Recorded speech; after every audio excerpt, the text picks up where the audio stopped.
They know infinity. This is not a long topic. I was talking to my friend, and we were talking about people and how there are some people who think differently and they think more often than the average person.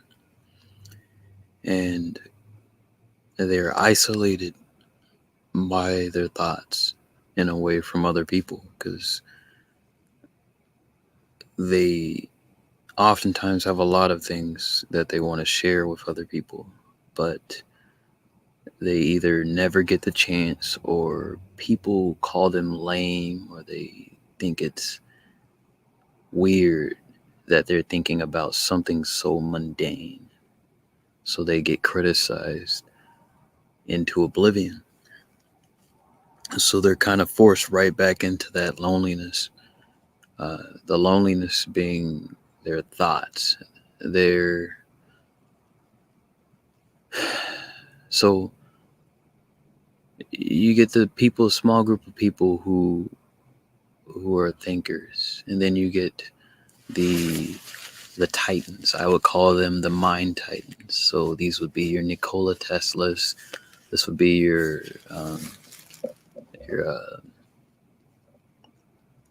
very brilliant, prestigious minds, Einsteins.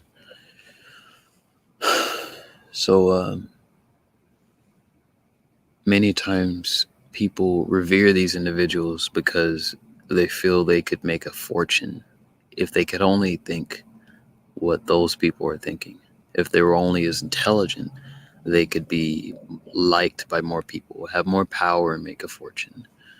What's interesting is the most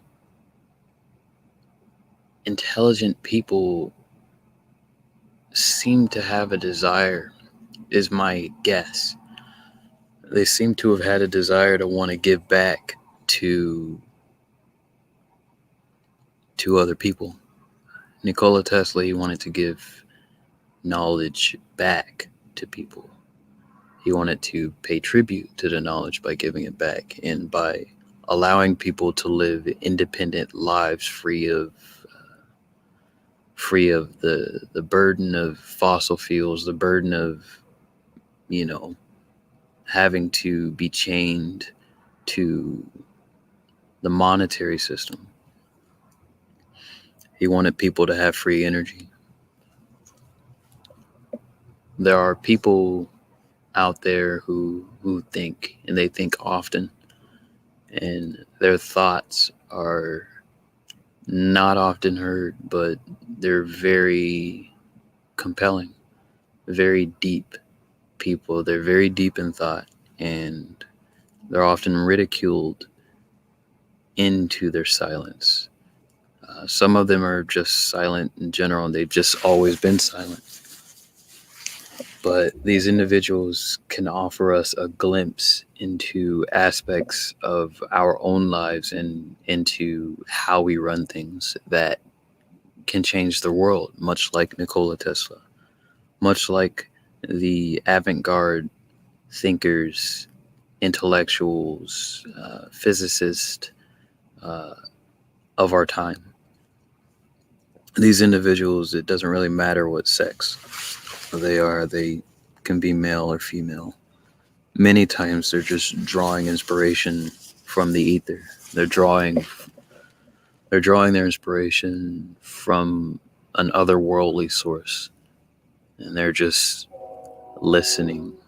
Their silence, their loneliness, or their aloneness gives them the opportunity to find deep insights that wouldn't otherwise be findable. It wouldn't be otherwise able, you wouldn't be able to find it in large groups. And I think this is the interesting thing. You get philosophers, you get writers who will go out in log cabins, and they'll go out in forests to write because they want to draw knowledge from the ether. They want to draw from the great nothingness, from source. Um, Many times when we're at our dumbest, when we're at our least wise, we're in large groups.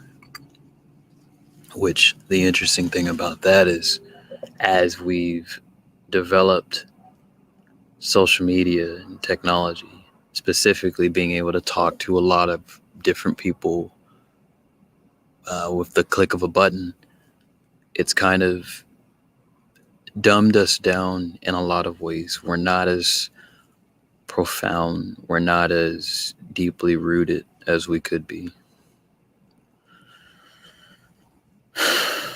That being said, They Know Infinity is alluding to the movie The Man Who Knew Infinity. It's about Ramanujan, and he is a Indian mathematician on par with Isaac Newton. He theorized equations for black holes in, I believe, 1890, the early 19th century, probably before the 19th century.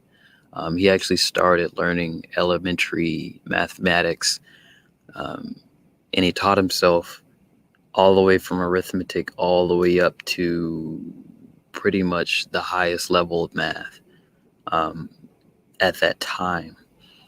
And his theories are still talked about to this day, extremely prominent. He has a plaque in his name and everything. He actually, from what I understand, he actually visited a plaque with like Sir Isaac Newton's name on it and stuff like that while he was alive.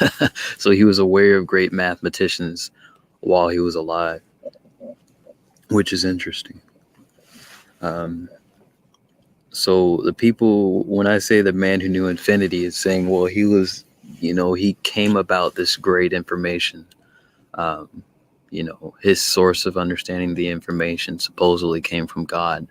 But regardless of it, you could almost say these people, who are often very obscure. No one really talks to them. They're very quiet individuals. Maybe some of them do have, people skills. It's possible, but many times they're lone souls. They don't really speak to anyone, or no one really speaks to them. They have a lot to offer us. And so when I say they know infinity, it means they understand things that could make our lives easier. They understand things that could give us insights into how we do things. And it would benefit a lot of people. Many times I've felt like this, and that's kind of why I've always felt that I have things to share. And I've always felt the things that I share were unwanted, or I was just foolish to think that the way I do about such mundane things. But now I'm starting to realize that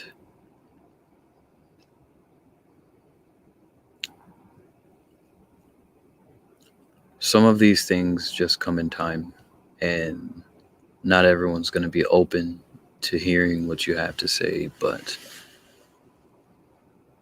everyone has a tribe. And with that, I would say, when you run into these obscure people, these people who have breadth of wisdom, they have an understanding of the basic things in life that are deeper and much more potent than the crowd, than the mob, the mob in social media, the mob around us. I think the best thing we can do is listen to these people, because it could change our lives. They know infinity.